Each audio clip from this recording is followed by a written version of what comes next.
성경 익스프레스 오늘은 4강이에요. 4강. 지난주까지 저희가 3강을 했었는데 오늘은 4강입니다. 자, 여러분들 제가 여러분 입관 예배 드릴 때까지 절대로 잊으시면 안 된다고 말씀드린 게 하나 있었죠. 무엇일까요? 예배. 네, 예배예요. 가인과 아벨. 예, 아니 그러니까 가인과 아벨 이거 그것도 중요하긴 하죠. 그런데 여러분들 절대로 잊으시면 안 되는 게 바로 예배입니다. 예배. 예배라는 단어를 여러분 절대 잊으시면 안 돼요. 예배의 원뜻은 순종하다, 복종하다라는 뜻을 가지고 있어요. 그래서 삶에서 예배 드리는 게 굉장히 중요한 거예요. 삶에서 순종하고 삶에서 복종하는 게 아주 중요한 겁니다. 그거 결코 잊으시면 안 돼요. 예. 제가 종종 이렇게 여쭤볼 거예요.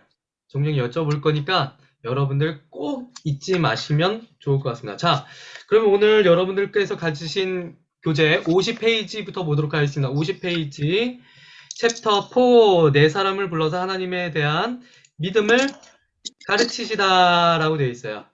네 사람을 불러서 하나님에 대한 믿음을 가르치시다 라고 되어 있습니다. 자, 50페이지 앞에 보시면은 시족시대라고 되어 있어요. 시족시대라고 되어 있는데 밑에다가 괄호하시고 여기다가 족장시대 이렇게 쓰시면 됩니다. 족장시대라고 쓰시면은 더 한결 더 이해를 하시기에 좋을 거예요. 왜냐면 제가 왜 시족시대라고 말씀을 드리지 않고 족장시대라는 말씀을 계속해서 반복해서 드리냐면은 신학교를 나오신 우리 대한예수교 장로회 합동층 목사님들이 학교 다니실 때 족장시대라고 다 배우셨어요. 네. 총신에서 우리 교단에서 대부분 다 족장시대라고 배우셨어요. 그렇기 때문에 설교하실 때도 족장이라는 말을 쓰세요. 시족이라는 말씀 안 쓰세요. 그렇기 때문에 족장시대 이렇게 하시면은 금방 알아들으실 수 있으실 거예요. 그래서 말씀을 드리는 겁니다. 자, 넘어가 보도록 하겠습니다. 제가 퀴즈 하나 낼게요. 성경에 등장하는 인물들의 숫자는 몇 명 정도 될까요?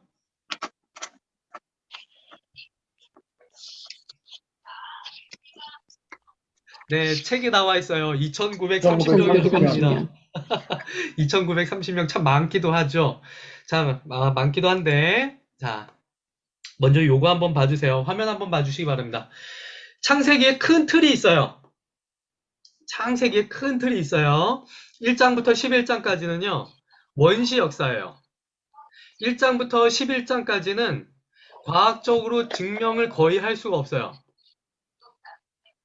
1장부터 11장까지는 과학적으로 증명하기 어려운 시대입니다. 여러분 노아의 방주 어디 있는지 아세요?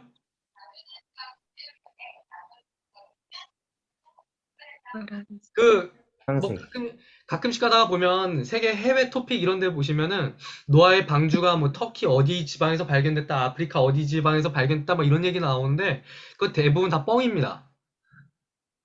네, 그거 거의 다 믿지 못할 이야기들이에요.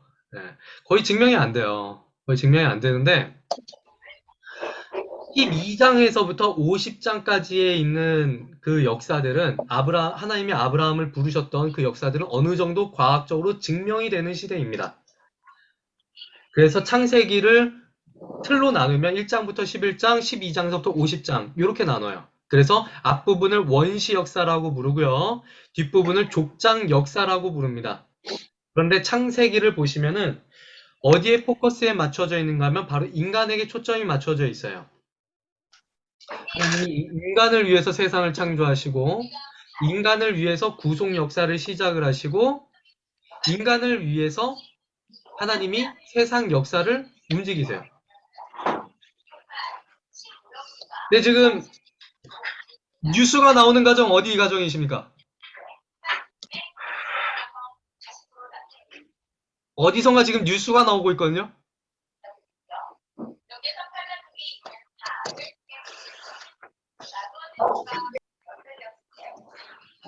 마이크가 가는 쪽인 것 같은데. 혹시 뉴스 틀어놓으신 가정 있으세요? 아니요. 네, 알겠습니다. 어디서 계속 지방방송이 나오고 있었는데 네, 좋습니다. 자, 창세기 요새까지의 시대를 한번 보도록 할게요. 자, 문제입니다.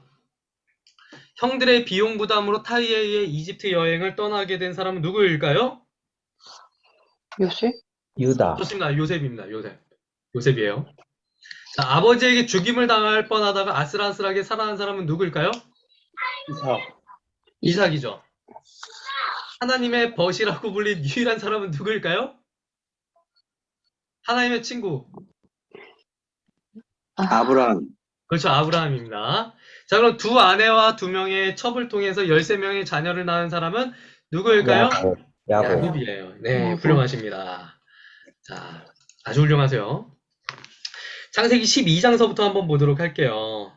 창세기 12장, 여러분들께서 이제 저와 같이 성경을 보시면서 강의를 들어주시면 되는 거예요. 자, 창세기 12장 말씀을 한번 보도록 하겠습니다.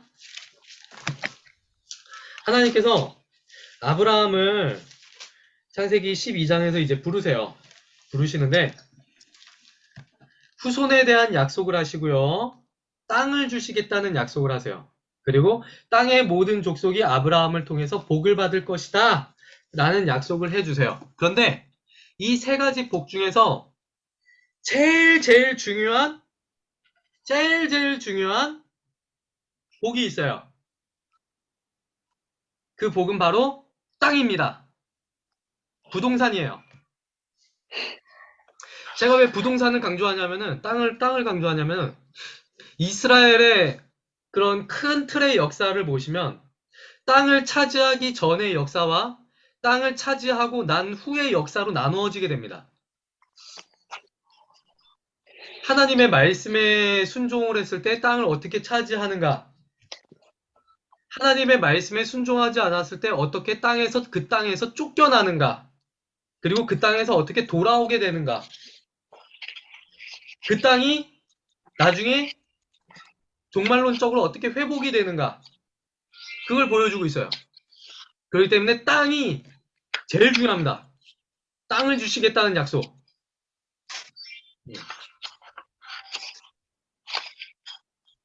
자, 이스라엘에게 하나님의 약속이란 이스라엘 역사를 움직이는 힘인데요. 땅을 차지하기 전의 역사와 땅을 차지한 후의 역사로 나누어집니다.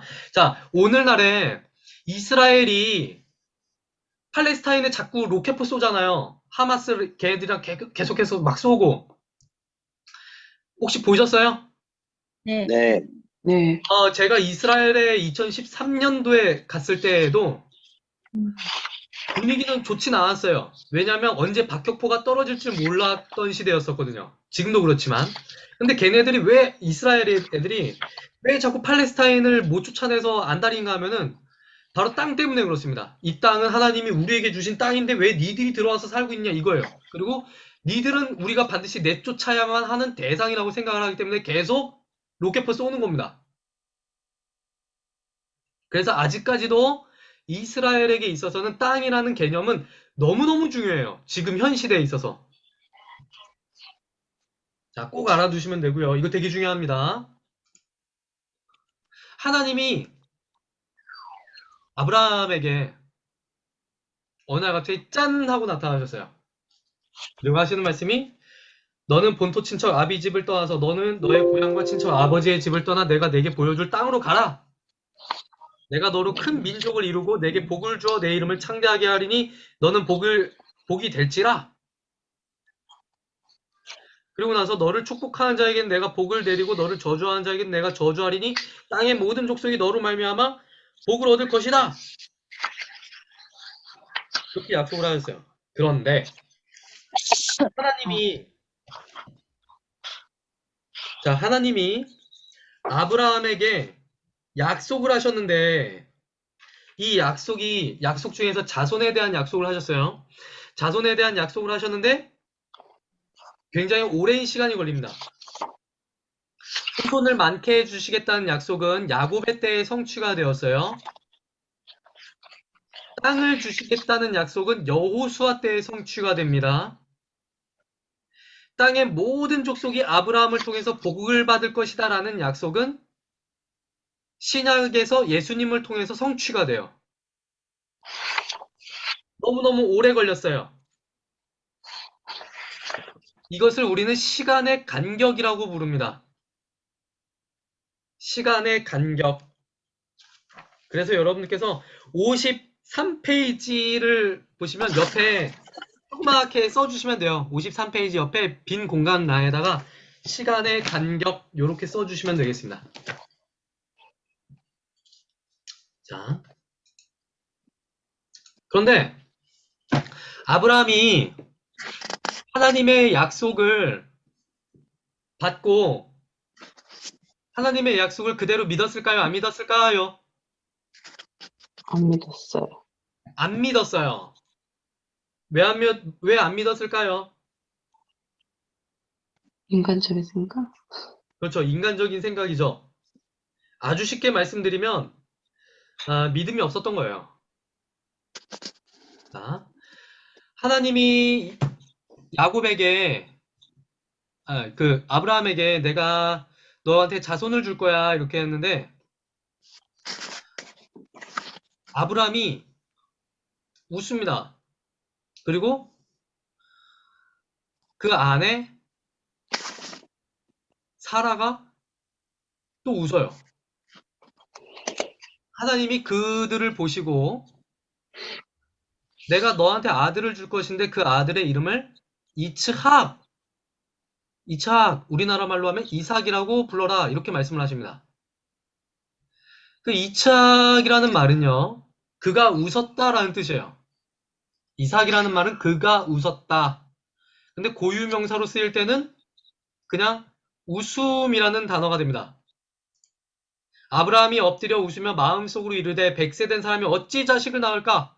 사라는 90세니 어찌 출산하리오? 그래서 아들의 이름을 부를 때마다 아브라함은요, 자신의 믿음 없음을 생각을 했을 거예요. 그리고 약속을 성실하게 지키신 하나님의 그 성실하심을 떠올랐을 겁니다. 여기에 하나님의 해학성이 있어요. 해학성. 하나님이 상황을 재미있게 만드시는 거예요. 이렇게 재미있게 만드셔서 아브라함의 불신앙을 웃음으로 승화를 시키셨어요. 그리고 두 번째 하나님의 해학성이 나타나는 곳이 있습니다. 바로 할례예요. 할례. 언약의 표징으로 할례를 행하라 라고 말씀을 하세요. 창세기 17장 10절에 보면 나옵니다. 너희 중 남자는 다 할례를 받으라. 이것이 나와 너희와 너희 후손 사이에 지킬 내 언약이니라. 이렇게 되어 있어요. 그런데요. 17장 21절에서 하나님이 약속하실 때 아브라함이 웃었어요. 웃었어요. 99세 때는 웃었어요. 비웃었어요. 왜냐? 하나님의 약속이 믿겨지지 않으니까. 약한 믿음이었어요. 그런데 로마서 4장 19절에서 21절 보니까 아브라함의 믿음이 100세가 되었을 때 강해졌다라고 합니다. 어떻게 강해졌을까요? 자, 말씀 볼게요. 그가 100세나 되어 자기 몸이 죽은 것 같고 사라의 태가 죽은 것 같음을 알고도 믿음이 약하여지지 아니하고 믿음이 없어 하나님의 약속을 의심하지 않고 믿음으로 견고하여져서 하나님께 영광을 돌리며 약속하신 그것을 또한 능히 이루실 줄을 확신하였으니 99세 때는 하나님을 비웃었는데 그 다음에는 하나님을 잘 믿습니다. 어떻게 1년 만에 믿음이 강해졌을까? 자, 사람이 하루에 소변을 보는 그 횟수가 대략적으로 5번에서 6번 정도 된다고 해요. 그러면 아브라함이 자기의 생식기에 할례를 했기 때문에 날마다 화장실 가서 하나님의 약속을 묵상을 하는 거예요. 그래서 언약의 표징인 그 할례를 보면서 하나님의 약속을 계속해서 떠올리는 겁니다. 하나님께서 나에게 약속을 주셨다. 하나님께서 나에게 약속을 주셨지. 하나님은 이루어 가시겠지. 그것들을 떠올리는 거예요. 그래서 아브라함의 그 믿음이 강해졌을 것이라고 생각을 합니다. 그런데 어느 날 갑자기 하나님이 아브라함을 부르시더니 청천벽력과 같은 말씀을 하세요. 자, 보겠습니다. 창세기 22장입니다. 여호와께서 이르시되 내 아들 내 사랑하는 독자 이삭을 데리고 모리아 땅으로 가서 내가 내게 일러준 한 산, 아무 산에 가는 게 아니에요. 내가 내게 하나님께서 아브라함에게 일러주시는 산에 가서 번제로 드려라 말씀을 하십니다. 우리 김영주 성도님 그 번제 말씀 들어보신 적 있으세요? 모르겠는데요. 그 제사하시는 건가요? 번제는 그 짐승을 토막을 내요. 일단 짐승을 치킨 토막 내듯이 다 토막을 내요. 네. 그 배를 가르고 내장을 다 끄집어내요. 그리고 불로 다 태워버려요. 네. 그러니까 하나님이 아브라함한테 나타나셔가지고 어느 날 갑자기 나타나셔가지고 100세나 되어서 낳은 아들을 데리고 가서 산에 가서 내가 너한테 말하는 산에 가서 네 아들을 토막살인을 해라 이렇게 말씀을 하시는 거예요. 네. 토막살인을 해서 불로 태워라. 네. 유병주 성도님 자녀 있으시죠? 네. 불로 태우실 수 있으시겠어요? 못하죠. 네. 근데 하나님이 그 일을 하셨다는 거예요. 네. 하셨는데 아브라함이 대꾸도 안 하고 그냥 올라가요. 대꾸도 안 하고 그냥 올라갑니다. 그리고 거기에서 자기의 아들을 죽이려고 하는 찰나에 하나님께서 아브라함을 멈춰 세우세요. 아브라함아, 아브라함아, 너 그렇게 하지 마라. 우리 말씀 볼까요? 자, 11절 보겠습니다. 여호와의 사자가 22장 11절 여호와의 사자가 하늘에서부터 그를 불러 이르시되 아브라함아 아브라함아 하시는지라 아브라함이 이르되 내가 여기 있나이다 하며 사자가 이르시되 그 아이에게 네 손을 대지 말라 그에게 아무 일도 하지 말라 네가 네 아들 네 독자까지도 내게 아끼지 아니하였으니 내가 이제야 내가 하나님을 경외하는 줄을 아노라. 아브라함이 눈을 들어 살펴본즉 한 순양이 뒤에 있는데 뿔이 숲풀에 걸려 있는지라 아브라함이 가서 그 순양을 가져다가 아들을 대신하여 번제로 드렸더라. 아브라함이 그 땅 이름을 여호와 이레라 하였으므로 오늘날까지 사람들이 이르기를 여호와의 산에서 준비되리라 하더라. 이렇게 되어 있어요. 자, 모리아 땅은 예루살렘입니다. 일명 시온산이에요. 성경 역사에서 모리아라는 단어가 나중에는 예루살렘으로 바뀌게 돼요. 그런데 이게 중요해요. 왜 하필 모리아 땅이었을까? 왜 하필 모리아 땅이었을까? 이 모리아 땅은요, 아브라함에게 하나님이 나타나신 장소였습니다.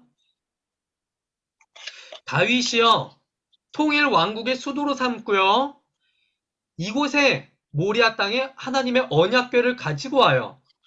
그래서 중앙 성소가 됩니다. 예루살렘이.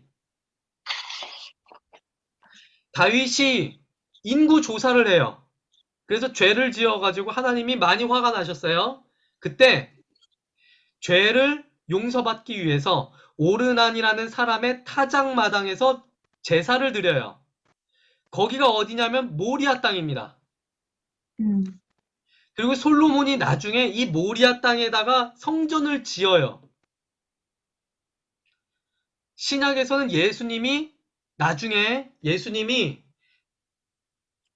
십자가에 달려 돌아가시기 전에 일주일 전에 예루살렘 성에 입성을 하십니다.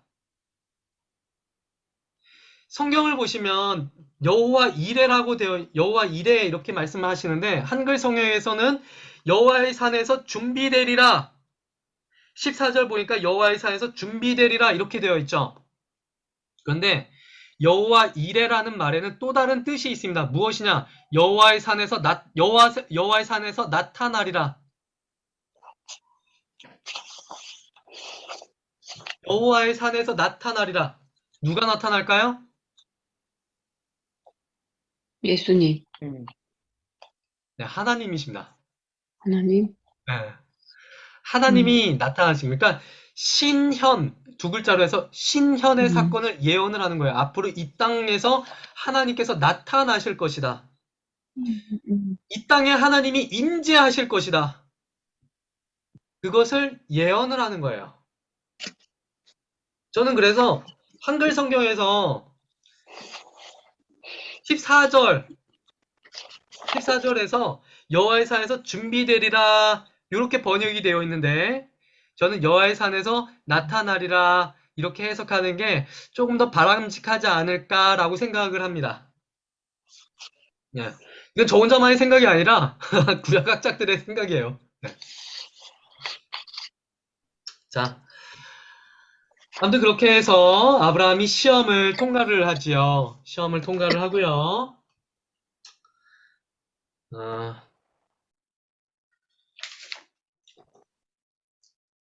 자, 계속해서 넘어가 보겠습니다. 이삭은요,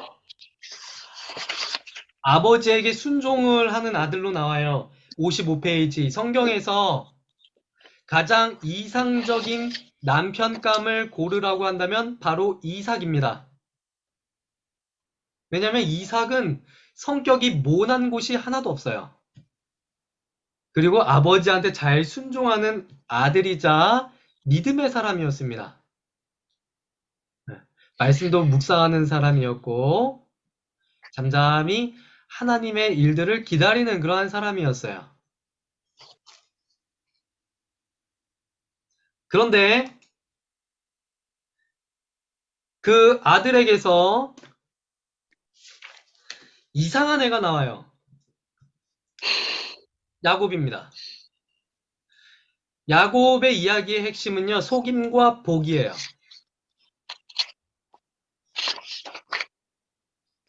자, 야곱이 맨 처음에 축복을 받으려고 형의 장자의 축복을 받으려고 형을 속여요. 형을 기만해요. 팥죽 한 그릇으로 형이 배고파가지고 막 이렇게 배고파 나에게 뭘 좀 다오 이렇게 했는데 야곱이 죽을 한 그릇 줘요. 붉은 죽을 줍니다. 그런데 형인 에서가 그 죽을 먹고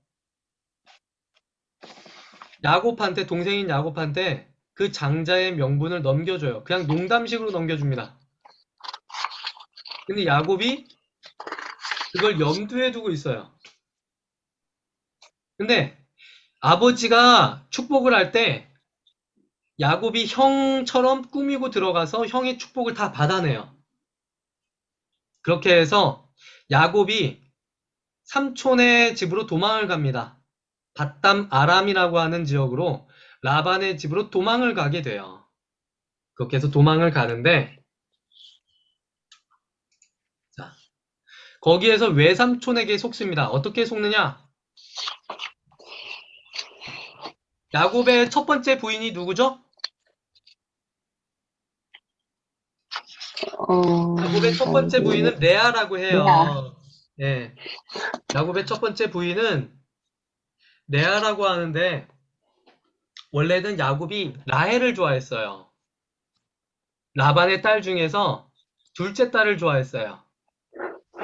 성경에 보니까 레아는 안력이 약했다라고 하는데 이게 무슨 뜻이냐면은 그 외모가 좀 안타까웠다라는 뜻입니다. 그러니까 사실 예쁜 사람 좋아하잖아요. 야곱도 그렇겠죠? 그러다 보니까 라헬을 달라고 했는데 하룻밤을 지내고 나서 보니까 라헬이 들어와 있는 게 아니라 레아가 들어와 있는 거예요. 첫째 딸이, 언니가. 그래서 야곱이 속습니다. 그렇게 속고 다시 라반에게 그 아내를 라헬을 똑바로 달라고 이야기를 해요. 그래서 두 아내를 위해서 14년 동안 봉사를 합니다. 네. 그렇게 해서 이제 좀 야곱이 고생을 많이 하는데 아주 나중에 이번에는 아들들에게 속아요. 아들들이 요셉을 애굽에 팔아 넘겨놓고 짐승들에게 찢겨 죽었다고 속이는 거예요. 이렇게 해서 야곱이 속임을 당합니다. 자, 요거는 이 표는 그냥 여러분들께서 그냥 한번 참고 삼아서 보시면 돼요. 한 가지 제가 언급하고 넘어갈 부분이 하나 있는 것 같아요. 창세기를 한번, 창세기.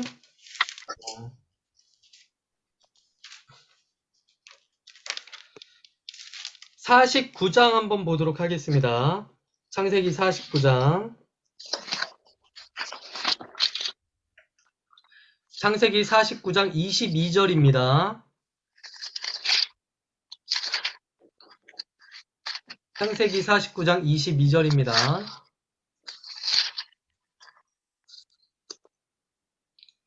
요셉은 무성한 가지 곧 샘 곁에 무성한 가지라 그 가지가 담을 넘었도다. 이렇게 되어 있죠?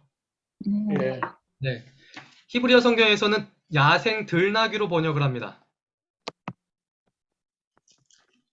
야생 들나귀로 번역을 하고 있어요. 자, 그거는 한번 여러분들께서 참고해 두시면 좋을 것 같습니다. 왜냐하면은 그거에 따라서 설교 내용이 조금씩 달라질 수 있어요. 그래서 여러분들께서 이 본문으로 설교하시는 목사님들의 설교를 들으면서 내가 다른 곳에서는 이런 내용을 들었는데 왜 저 목사님은 저렇게 설교를 하시지? 이렇게 생각하실 때가 있으실 겁니다. 그러면은 들나귀로 해석을 하느냐, 들나귀로 해석을 하냐, 아니면은 그냥 무성한 가지로 해석을 하느냐에 따른 그 차이점에서 비롯된 거니까 여러분들 이상하게 생각하실 필요 없다는 거 그냥 교양 삼아서 알고 지나가시면 되겠습니다. 자, 요셉이 형들에 의해서 팔려갔어요. 야곱의 아들 중에서 요셉이 11번째 아들이었던 요셉이 팔려가는데, 자, 이거 순서가 조금 섞였어요. 죄송해요. 자, 요셉이 맨 처음에 꿈을 꿔요. 어떤 꿈을 꾸냐면은 형들의 곡식단이 자기의 곡식단에게 절을 하는 꿈을 꿉니다. 그러니까 형들이 그 곡식단을 보고 화를 내요. 아니, 그러면 우리가 너한테 절을 할 것이냐? 그런데 그 일 후에 또 어떤 일이 벌어지냐면은 이번에 해와 달과 11별이 요셉한테 절하는 꿈을 꾸게 됩니다. 형들이 완전 열받았어요. 너무 열받았어요. 그러면 형들과 우리 아빠와 엄마가 그러면 너한테 절을 하냐? 이렇게 말을 하는 거예요. 그래서 너무너무 열받았던 차에 37장 보면은 37장 한번 보세요. 자, 37장 2절 보니까 야곱의 족보는 이러하니라. 요셉이 17세의 소년으로서 그의 형들과 함께 양을 칠 때에 그의 아버지의 아내들 비라와 실바의 아들들과 더불어 함께 있었더니 그가 그들의 잘못을 아버지께 말하더라. 형들의 잘못을 아버지께 말했어요. 한마디로 말해서 뿌락지 행동을 한 거예요. 그러니까 형들이 너무 화가 난 거죠. 거기에다가 아버지가 요셉을 너무나도 사랑해서 채색 옷을 지어주셨대요. 외출복을 만들어 주었대요. 아주 귀한 옷을. 그러니까 형들이 그걸 보고 너무나도 화가 나던 차에 요셉을 광야에서 보고 요셉을 죽이려고 합니다. 그런데 이때 유다가 나서서 나머지 형제들에게 요셉을 팔자고 이야기를 해요. 그래서 요셉이 애굽으로 팔려갑니다. 팔려갔다가 이집트 총리가 돼요. 이집트 총리가 되고 거기서 이집트에서 곡식을 사러 온 형들을 만나게 됩니다. 그때 유다가 나서서 문제 상황을 정리를 하는데 요셉이 어떤 문제가 있었냐면 요셉이 형들을 시험하기 위해서 곡식을 사러 왔던 그 형제들의 주머니에다가 은잔을 넣어둬요. 그래서 어떻게 몰아가냐면 니들이 나의 은잔을 훔쳐갔다. 은잔이 발견된 사람은 나의 종이 되어야 된다. 그렇게 말을 해요. 근데 그것이 어디에서 나왔냐면은 요셉의 동생이었던 베냐민의 자루 속에서 은잔이 나옵니다. 그때 유다가 나서서 요셉한테 자기가 대신 종이 되겠다고 말을 해요. 유다는 옛날에 요셉을 파는데 동의했지만 나중에는 라헬의 아들인 베냐민을 위해서 자신을 노예로 자청을 합니다. 이미 창세기 중간을 보시면 유다가 자신의 두 아들을 잃어요. 왜냐하면 두 아들이 나쁜 짓을 하니까 하나님이 죽이셨거든요. 그래서 아들을 잃어본 경험으로서 좀 철이 좀 많이 든 것 같습니다. 그래서 나중에 이러한 행동으로 인해서 유다가 아버지로부터 야곱으로부터 형제들의 우두머리가 될 것이다 라고 하는 그런 축복을 받게 돼요.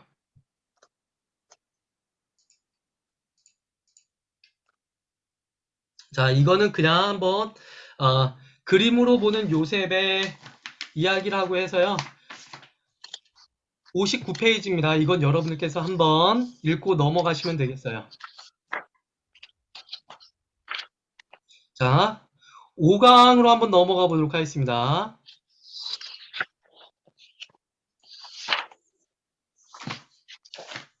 자, 페이지 62페이지입니다. 자, 노예된 애굽에서 하나님을 따라 대대적으로 탈출하다라고 되어 있어요. 지금 화면에 나오는 신상 혹시 보이십니까? 예, 보입니다. 네. 제가 이집트에 갔을 때 찍은 사진인데 투트모스 3세의 석상이 놓여져 있습니다. 이게 누구냐면은 모세의 형이에요. 그때 당시에 이집트가 굉장히 강력한 국가였다고 해요. 그래서 사람들이 이 투트모스 3세의 석상을 세워버렸습니다. 그래서 기념하는 거예요. 그리고 여기는 나일강이에요. 나일강에서 유람선 같은 데서 애들이 이제 막 점핑을 하면서 막 놀고 있어요. 그리고 이건 피라미드인데요. 멀리서도 보일 정도로 엄청나게 큽니다.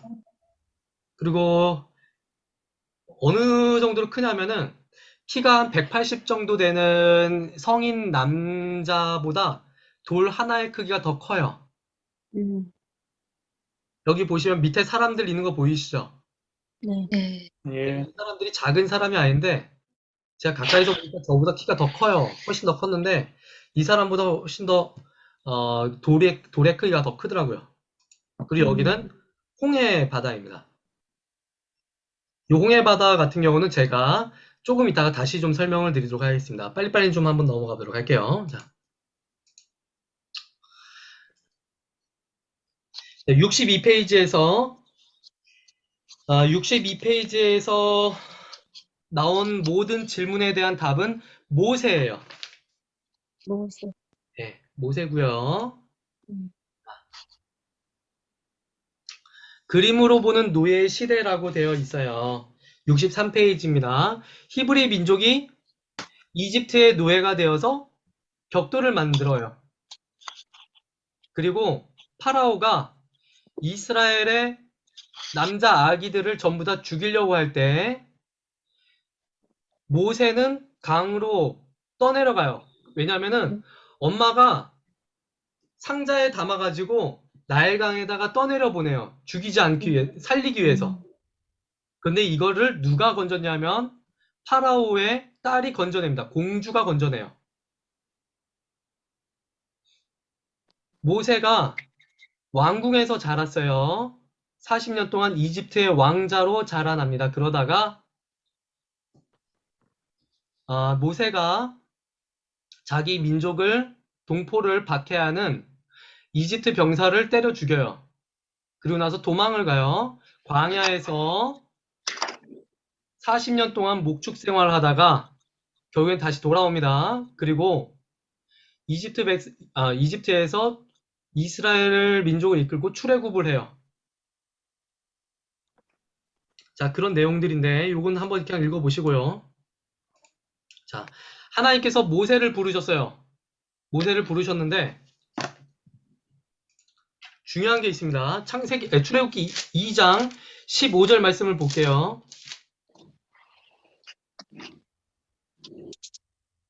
바로가 이 일을 듣고 모세를 죽이고자 하여 찾는지라 모세가 바로의 낯을 피하여 미디안 땅에 머물며 하루는 우물 곁에 앉았더라 이렇게 되어 있죠. 여러분, 왕자가 병사 한 명 죽였다고 해서 왕자가 죽을 일이 있나요?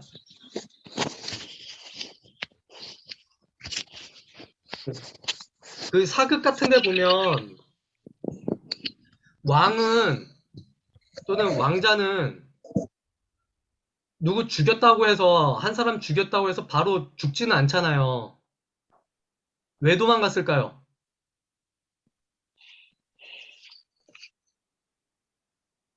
자, 이거는요. 바로 이거는 이집트의 문화를 알아야 돼요. 이집트 이야기를 좀 해드리겠습니다. 이 말씀을 이해하기 위해서는 이집트의 문화를 조금 이해하셔야 돼요. 사람의 영혼이 죽으면요. 사람이 죽으면 영혼이 환생하기 위해선 세 가지 관문을 거쳐야 한다고 합니다. 사람의 영혼을 바라고 불렀어요. 바. 근데 이 바가 지금 화면 보이시죠? 머리는 사람인데 몸은 새예요.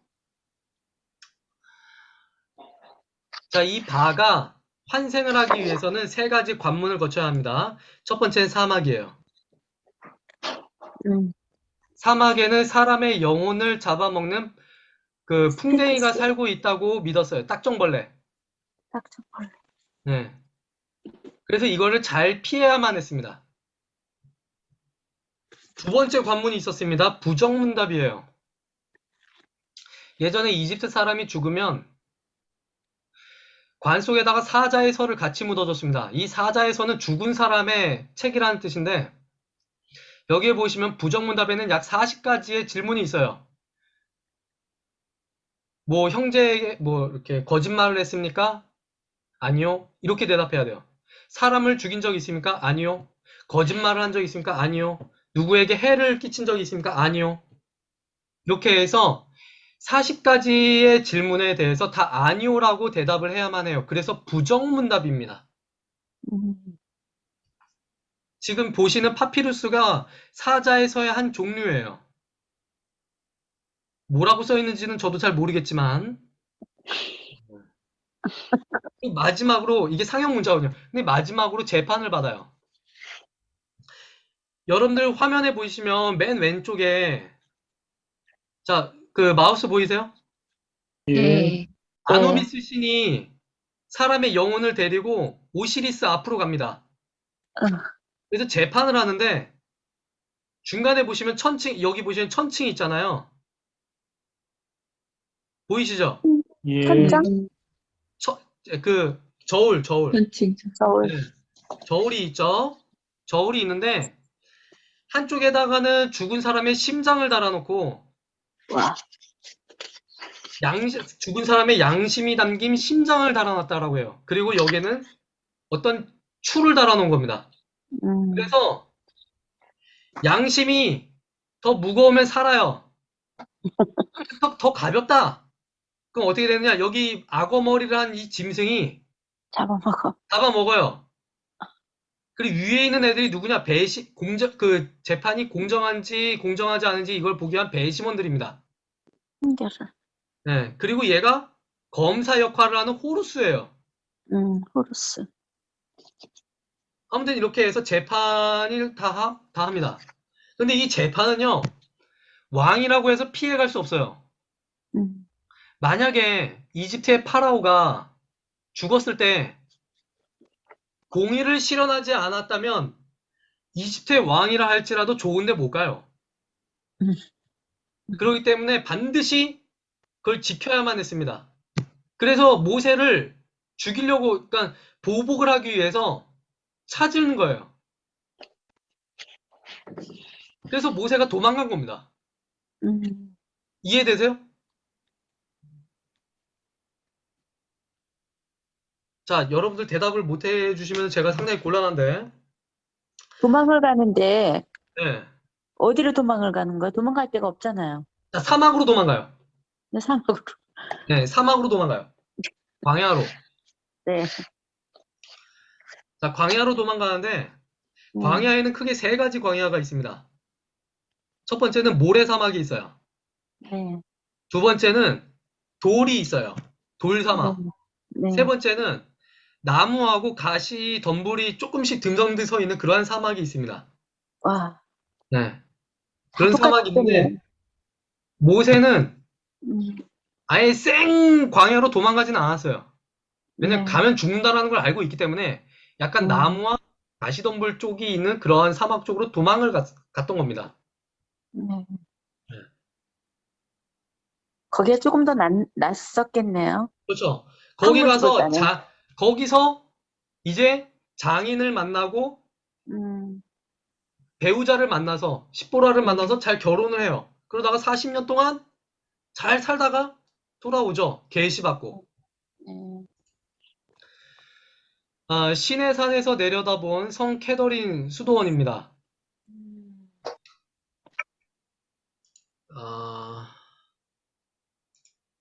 여기 나오진 않네요. 제가 나중에 시내산에 대해서 한 번 더 보여드릴 기회가 있으면 시내산을 한번 보여드리도록 할게요. 이것도 저기 목사님이 찍어오신 거예요? 네, 이거는 제가 음.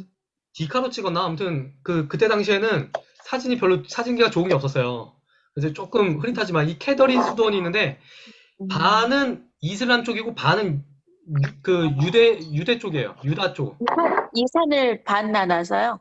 아니 여기 보시면 수도원이 있죠? 수도원, 네. 네. 네. 여기가 시내산 밑에 있어요. 여기에 뭐가 있냐면은 딸기나. 떨기나무가 있어요. 떨기나무가 있어요. 떨기나무. 모세가 계시를 받았다고 알려진 떨기나무가 있습니다. 그래서 이 밑에 보시면 여기 이 마우스 제 커서를 보시면 여기 모세의 초상화가 있어요. 네. 그러면서 이곳에서 모세가 계시를 받았다.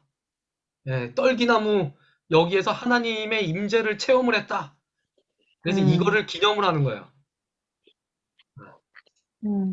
자, 모세는요, 애굽의 왕자로 40년 동안 생활했습니다. 그러다 광야에서 목자로 40년 생활했어요. 이스라엘의 지도자로 40년 생활했습니다. 이스라엘의 지도자로 세워지기 위해서 80년 동안 준비 기간을 거쳤어요.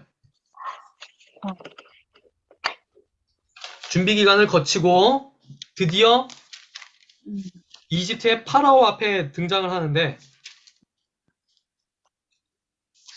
자, 한번 보겠습니다. 출애굽기 7장 한번 볼게요.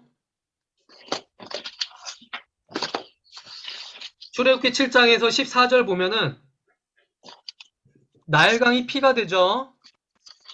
네. 이 피장은 크눔이라는 신하고 하피라는 신과 연관이 되어 있습니다. 크눔이라는 신과 하피라는 신과 연관이 되어 있어요. 그 다음 개구리는요, 개구리 재앙은요, 헤케트라고 하는 부활의 신과 연관이 되어 있습니다. 여러분 65페이지에다가 그냥 한번 써보세요. 65페이지. 여기 피 재앙 뭐 이렇게 되어 있죠? 네네. 네. 이 그림에다가 한번 써보세요. 피는 크눔 하피 신과 연관되어 있고요. 개구리는 헤케트라는 신과 연관이 되어 있습니다. 이 재앙은요, 게브 또는 셉이라고 하는 대지의 신과 연관되어 있어요. 밑에 보시면 누워있는 신이에요. 여기 무슨 번데기같이 생긴 거가 있는데? 이거 안 나오는데요? 네? 3번 이재명이 안 나와. 이재앙. 3번 이재앙. 예. 예, 이재명. 예. 저기 우리나라 옛날에 이가 뭐 머리에 막 나고 그랬던 그런 거요? 예, 몸에도 있고 막 머리에도 있고 막 그런 거 있잖아요. 네네네. 예, 여러분들께서 경험해 보셨는지 모르겠지만 제가 어렸을 때 저도 남부럽지 않은 가난을 겪어보았어요. 그리고 시골에서 살았거든요. 그러니까 시골에서 살다 보니까 여러분 시골에서 사신 분들 계세요? 그러면 시골 어디서 사셨어요? 예? 시골 어디서 사셨어요? 충북 충주예요. 충북 충주인데 완전히 깡촌이었어요. 저희 천재요? 어머니께서 뭘 하셨냐면 참빗이라고 되게 가느당당한 그 빗을 가지고 머리를 이렇게 막 빗어주셨거든요. 빗어주신 다음에 항상 이렇게 신문지에다가 손을 한번 이렇게 싹 긁어내렸어요, 빗을. 그러면 거기서 이가 막 수둑 나오는 거예요. 그러면 그 머리에다가 무슨 막 하얀 가루를 막 묻혀주셨어요. 여러분, 제가 그 세대입니다. 아우, 네. 아우. 그러신 적 있으세요? 한번 경험해 보신 적 있으십니까? 몰라요. 네. 그러니까 목사님 이게, 외모는 전혀 그런 외모가 아니신데. 네. 그러니까. 제 외모를 보시면은 많은 분들이 아우 네. 되게 귀하게 자라셨네요 이렇게 말씀을 하시면은 되게 저는 하나님의 은혜라고 생각을 해요. 왜냐면 제가 고생한 게 제 얼굴에 별로 안 나타나기 때문에 되게 감사하긴 한데 그래서 많은 분들이 제가 이제 고생도 한 번도 안 해본 사람으로 오해하시지만 전 분명히 말씀드렸습니다. 남부럽지 않은 가난을 경험해 봤어요. 네. 근데 아무튼 일하는 게 있어요. 막 이렇게 사람 이렇게 피 빨아먹고 사는 애들. 어. 네. 네. 네, 그래가지고 이렇게 손톱으로 이렇게 꾹꾹 눌러요. 그러면 이렇게 막 터져갖고 죽는데, 아, 네, 목사님 서울에 너무 살아도요. 심하신 것 같아. 네. 이해하세요. 제가 시골 사람이라서 그렇습니다. 자, 너무 신나셨어. 네. 옛날 얘기하다 보니까. 자, 다음 파리제은요. 케플이라고 하는 신. 애플이. 네. 네.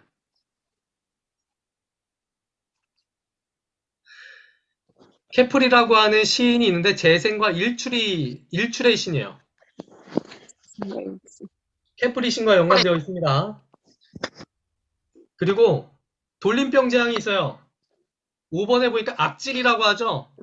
악질? 네, 악질 네. 재앙은요 돌림병인데 이집트 모든 신하고 거의 다 연관이 되어 있어요. 하토르, 아피스, 음네비스 이런 신하고 다 연관되어 있어요. 음. 저런. 여러분 이 아피스 신을 주의 깊게 보시기 바랍니다. 이건 이따가 또 양박스. 나와요. 아피스 신을 눈여겨 보시기 바랍니다. 염소도 아니고 양도 아니고 이게 뭐지? 얘는 그냥 소예요, 소. 소. 소예요? 네. 음. 황소신입니다, 황소. 음. 자, 6번에 보면 독종 있죠? 이 악성 네. 종기인데 음. 이거는 누구를 치냐면 이모탭이에요. 음. 태양신을 섬기던 대제사장이었는데 이 사람이 초천재였습니다. 이집트에서는 이모탭이라는 존재는요, 그냥 천재예요. 이 음. 사람이 건축이라든가 의료, 공학 모든 것을 다 통달한 사람을 이모탭으로 세우는 거예요. 근데 죽고 나선 이 사람을 신으로 숭배를 합니다. 음. 헐리우드 영화 중에 혹시 미라 영화 보셨어요? 네. 네. 거기 보시면 지금 밑에 보시면 이렇게 뭐 되게 벌레들. 족방스럽게 막 안악수나문 막 이러는 사람으로 나오는데 이 사람이 웃긴 사람이 아니에요. 근엄하고 되게 신화적인 존재였습니다. 이모탭이라는 존재는. 다음은 우박재앙인데 7번째 우박재앙은 누투라고 하는 신이 있어요. 누투 아까 전에 밑에 깔린 신 위에서 이렇게 떠받치고 있는 신이 누투 신인데 하늘의 여신이고요. 이시스 그리고 세트라는 신하고 미니라는 신이 있습니다. 세트. 이러한 신들과 연관이 되어 있어요.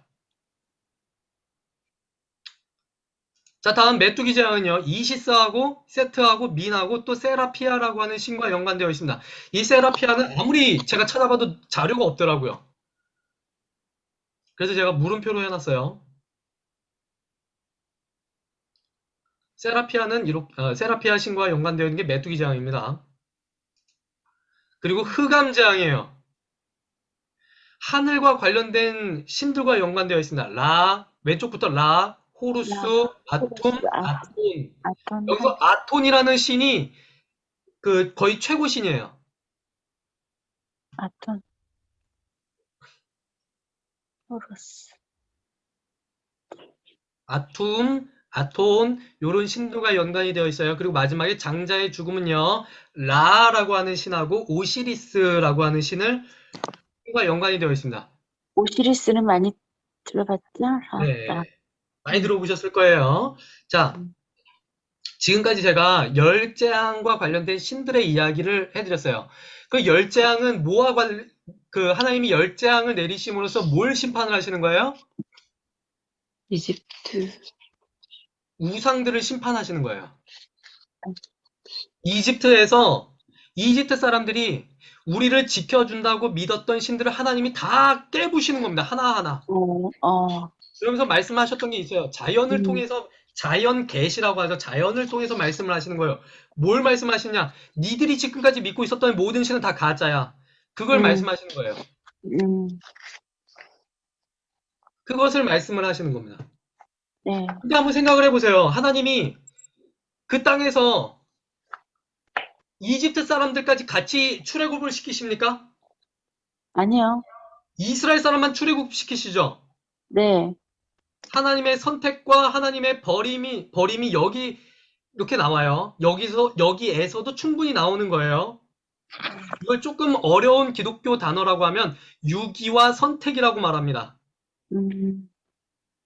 하나님이 유기와 택한 백성은 구원하시고 선택하지 않은 백성은 버리신다. 유기와 선택이 여기에서 아주 뚜렷하게 나타납니다. 유기와 선택. 자, 이집트의 열장이 막 불어닥치는데 아주 스펙타클하죠. 막 이렇게 막 재앙들이 나타나는데 10번째 장자의 죽음을 맞이하기 전에 하나님께서 말씀을 하세요. 야, 내가 장자의 죽음을 내릴 거야. 대신 니들은 살려줄게. 양을 일단 잡아. 양을 일단 잡고 급하게 손에 지팡이를 잡고 허리에 띠를 띠고 떡을 급하게 굽고 아무것도 발효시키지 말고 양을 잡아서 빨리 먹어. 그 다음날까지 남겨두지 말고 남겨두면 모조리 불태워버려. 그리고 피를 대문에다가 발라. 그러면 내가 너희를 넘어갈 거야. 유월할 거야. 유월절. 넘어갈 거야. 그래서 6월절입니다. 그래서 그 밤에 하나님께서 이집트에 있는 모든 것들을 다 첫 번째로 난 것들을 다 죽이십니다. 짐승부터 사람까지. 그래서 결국에는 출애굽을 짠하게 돼요. 출애굽을 하는데, 이집트에서 출애굽을 했어요. 근데 문제는 이집트 군사들이 쫓아오기 시작을 했다는 거예요. 막 쫓아와요. 쫓아왔는데 홍해 바다까지 이스라엘이 갑니다. 네. 홍해 바다는요. 위성 사진으로 보면 최대 길이 1914km입니다. 최대 폭은 300km예요. 평균 수심은 500m, 최대 수심은 3km가 됩니다. V자 협곡이에요. 제가 가서 보니까 물이 얼마나 깊은지 얘는 위성 사진이에요? 네, 까매요. 왜냐면 거의 한 100m만 걸어 내려가도 거의 절벽이 시작이 돼요. 절벽이 시작됩니다. 그런데 여러분 한번 생각을 해보세요. 출애굽을 했을 때 이스라엘 백성들이 어느 쪽을 건너갔을까요? 가는 쪽, 좁은 쪽으로 갔겠죠? 아닌가? 넓은 쪽으로 갔나? 여러분 혹시 헐리우드 1950년대 그 영화가 만들어졌나요? 그 헐리우드 모세 10개라는 영화인가? 그 영화 저도 어렸을 때 그 주말의 명화 뭐 이런 데서 봤거든요. 근데 네, 모세가 바다를 향해서 팔을 쫙 펴니까 바다가 쫙 갈라지죠. 갈라지고. 네. 그죠? 그리고 멋있게 그 아주 평탄한 길이 쫙 나오잖아요. 네. 그리고 사람들이 막 거기로 이제 막 가잖아요. 맞죠, 네. 근데 여러분, 가운데였을 것 같아, 가운데. 여러분 지정학적으로 보면, 땅으로 보면, 여러분 3km를 내려가야 돼요. V자 협곡 3km 내려갔다가 다시 3km 올라와야 됩니다. 여러분 상식적으로 생각을 해보세요. 하나님이 이렇게 험한 길로 거의 죽어봐라 이런 식인데 여러분 이 길로 한번 인도를 하셨을까요? 그냥 쭉 내려갔다가 다시 쭉 올라와야 돼요. 이스라엘 백성이 남자만 60만 명이 나왔거든요. 그런데 애랑 여자들 다 포함하면 최소한 200만 명이에요. 200만 명이 이렇게 해서 3km를 내려갔다 다시 3km를 올라왔을까요? 못했을 것 같아. 그러니까 많은 사람들이 10개를 보고 하나님께서 홍해 바다를 가르셨을 때 이 중간을 갈라버리셨을까 뭐 이렇게 얘기를 하시면 이렇게 상상을 하는데 여러분 하나님이 우리 인간을 이렇게 막 무지막지하게 다루시는 분은 아니세요. 네. 홍해 바다를 가르셨다 하더라도 이 앞에 보이시면 이 부분 있죠? 좁은데? 네. 네. 그런 부분을 갈라 놓으셨을 거예요. 네. 있을 것 같아. 그리고 어떤 신학자들은요, 자유주의라고 하는데 하나님의 그 기적을 믿지 않아요. 이런 자유주의 학자들은 어떻게 이야기를 하냐면, 홍해라는 말이 갈대바다다. 그렇기 때문에 하나님이 갈대바다로 이스라엘 백성들을 인도해 내셨을 것이다. 그렇게 이야기를 하기도 해요. 근데 더욱더 웃긴 거는 갈대바다에 이집트 병사들이 빠져 죽었다라는 거거든요. 네. 그게 더 말이 안 되죠. 아무튼 그렇게 해서 홍해 바다에 이집트 병사들이 빠져 죽습니다. 근데 왜 홍해 붉은 바다라고 하냐면은 여러분께서 사진을 보시면은 이게 화면으로 잘 보이실지 모르겠지만 바다 보여요. 건너편으로 붉게 희끄무리하게 산이 보여요. 보여요. 네. 이게 어디 땅이면 요르단 땅입니다. 아, 요르단 땅이 민둥산이에요. 음, 그러니까 저녁 해가 질 쯤에 보면은 음, 이 민둥산에 바다가 비쳐가지고 바다가 약간 붉게 보여요. 네. 그렇기 때문에 홍해 바다라고 하는 설이 있어요. 아, 네. 음, 그렇기 때문에 홍해 바다라고도 이야기를 한다고 합니다. 자, 질문 없으시면 마치도록 하겠습니다. 자, 그럼 기도하고 마치도록 하겠습니다.